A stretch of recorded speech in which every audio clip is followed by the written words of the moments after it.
Good evening. Are we living in a Keir Starmer dictatorship? Rumours were swirling that Labour was going to cancel the local elections in England. Why aren't they all going ahead? And I would say, even before the white paper has been published, maybe there's a problem with the line. Why aren't they going ahead, Minister? Well, at the moment, the assumption is that elections are going ahead. However, it's usual in a process of reorganisation that when a council makes a request for reorganisation, that if there are elections taking place to a council that it essentially won't exist within the term of those elections, then you hold off the elections and you elect to a shadow body, and the shadow body basically is a form of the new councils that will follow. And now we appear to have confirmation on this. Some local elections due to take place in May next year might now be delayed until 2027.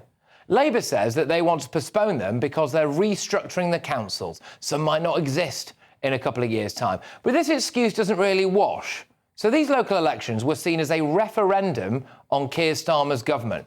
He's currently the most unpopular Prime Minister of modern times with an approval rating of somewhere in the region of -61. And this graph actually shows just how quickly his popularity has nosedived. He is sinking like the Titanic, and Labour are fearful of a monumental kicking in May. Angela Rayner has tried to spin this. She says this is all part of devolution and she's giving power back to the communities. Well, Reform MP Rupert Lowe struck back, stating the bleeding obvious. You don't give power back to communities by cancelling elections, Angela. This is unbelievably rich coming from Labour. Over the weekend, Labour's very own Baroness Harriet Harman was all over the media saying that Nigel Farage and Reform were a threat to democracy. Well, I think people should be very concerned about Reform because they're not just a threat to individual parties, but I actually think they're a threat to democracy because they are offering easy answers. And now they are set to, apparently, cancel local elections in Essex, Hertfordshire, Kent, Lancashire and Sussex. The cynic in me would say this: Labour are tanking. Starmer's handling of the summer disorder, his freezing of pensioners, crippling of farmers, relentless desire to give your money, taxpayers' money, away abroad, which included another 50 million quid to Syria yesterday, the Lord Ali Sleaze and Donagate fiasco, Ed Miliband's big green revolution, and, frankly, his total lack of personality mean that he's currently in the toilet. Meanwhile, Reform UK are surging. They're up 7 points since the general election. I mean, they actually have done rather well, haven't they? This will terrify the Labour government. Now, remember when Keir Starmer said this. It's right that Parliament has the first say. It's right that Parliament has the first say. But if we need to break the impasse, our options must include campaigning for a public vote, and nobody is ruling out Remain as an option. Yep, that's him there talking about a second Brexit referendum. The Prime Minister has a track record of not liking it when the public, or the great unwashed, as he may refer to them, vote the wrong way. Cancelling the local elections could be his attempt to make sure they don't even get a chance to vote at all.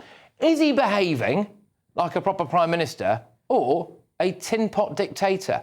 Let's get the thoughts of my panel this evening. We, of course, have the wonderful journalist and broadcaster Carol Malone. We've got commentator and writer Benjamin Butterworth and the associate editor at the Daily Express, Sam Lister. Carol, is he behaving a bit like a dictator? Oh, my God, yeah. This is what happens in dictatorships. He's acting like, you know, a third world dictator. It's incredible because dictators are very strong people, you know, and he's not at all. You know, he literally can't. Reform, as you said, are surging ahead. You know, Reform now has 100,000 members in this country. The Labour Party has 366,000, so that gives you an idea of how much the support is surging for him.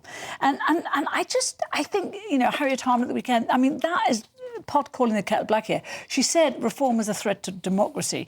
What the Labour Party do now is a huge threat to democracy. And interesting, a couple of days before that, Harman had been on another show and she had praised Reform and said they were surging ahead and were actually a danger to Labour. And that is absolutely true. And Labour have seen this. They know what's happening.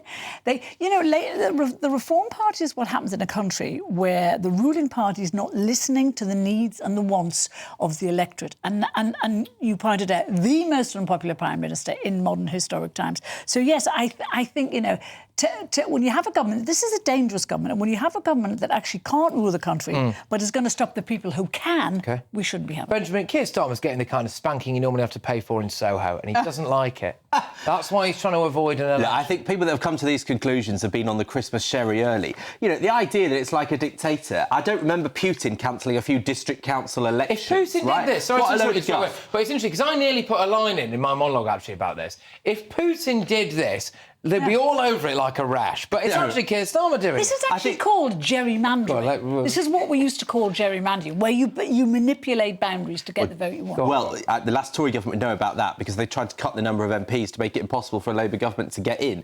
But, I mean, this is just total nonsense. You know, what you've got here is, 5 district councils being redrawn in 5 areas of the country so that you can save £2 billion of public money. Now, it's the case that whenever you redraw local authority boundaries, you might have to delay the elections. That is just how it works. That's how it works, whoever does it. The Tories said they refused to do that. You know, the idea that people, ordinary people, as politicians like to speak of, are going to be writing to Santa begging for Thurrock District Council to be saved. I tell you what, look at what the turnout was. It was about 25% of people even bothered to vote in the last elections.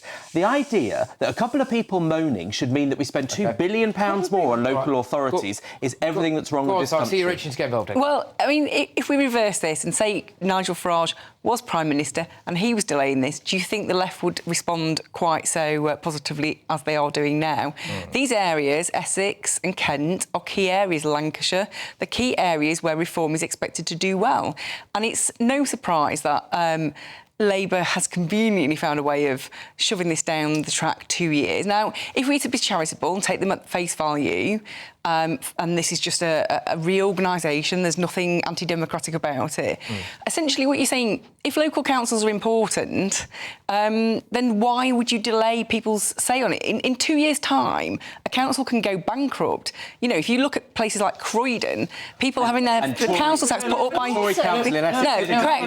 Croydon Council has gone bankrupt 3 times. People are having to pay 15% extra on their council tax bills because of how it's being run. So we have to have the right to kick these people out. And in Windsor and Maidenhead, they're looking at putting the councils at 25%. Do the public there get to say, hang on a minute, I want to defer that to you? We'll wait 2 years. And this does not serve local people, because some of these authorities, when they merge, would be 500,000 plus people. You know, when the councils can't serve 200,000 people, they sure as hell aren't going to be able to serve 500,000 very well. Yeah, exactly. Look, if Keir Starmer was not a personal approval rating of -61, if he was flying high at the minute, there's no way he'd be cancelling these elections. Is Nigel Farage not right when he says this is a bit dodgy? No, I'm old enough to remember when Nigel Farage said that he wanted fewer politicians and fewer or less layers of government, right? But now there's no bandwagon he won't jump on to get a cheap and easy headline. That's all you're seeing here. The idea of restructuring a couple of local authorities where we know that most people don't know the difference in what they go to with their problems between district and county councils. These things are a mess. Why not have a vote at all? Why not have a vote at all if nobody cares? You know, they don't know what they're voting for anyway. This is not just classic left wing. Your arguments, you would never change it. Right? You would never... Do you think more people will vote once it's been restructured? I mean, I think... Yeah, we see that because directly elected mayors tend to get better turnout than local councils. But the problem is for the directly elected mayors in rural parts of the country, how on earth is somebody in one part of East Anglia supposed to expect the representation that they're going to get in the opposite part of East Anglia? These are big areas of the country, you know. And it's crazy. No coincidence that the polls have predicted that Reform are going to win seats in these local elections, in the mayoral elections, and lots of seats in Scotland. So they're doing it just like I've heard that. These elections were going to be branded as a referendum on Keir Starmer's performance so far. And frankly, it's been woeful. And that's not a controversial thing to say. Look at the polls, look at the catalogue of things that he's done. They were probably going to get a kicking now. And you're right to mention some of those areas. We're doing a segment shortly, actually, on... It's turned out, there's been some research, that 40% of jobs in the Red Wall are apparently taken by migrant workers. Well... who do you think the Red Wall might be inclined to vote for now? Potentially Reform. Where's Lancashire? The Red Wall. Obviously, people in Essex, I imagine, aren't particularly chuffed about that kind of thing. Suffolk, big farming area. So the list goes on, doesn't it? And this is a problem for Labour. They can't let it happen. They can't let a vote happen. Yeah, I mean, if I'm to be completely charitable to Labour, I don't think they've gone about reorganising local government to manipulate the local council elections. But what they have seen is an opportunity here to allow this to be delayed by up to 2 years. They could say very clearly that actually, no, democracy is important, people's right to vote is important, we will go ahead, come what may. It doesn't matter if you reorganise.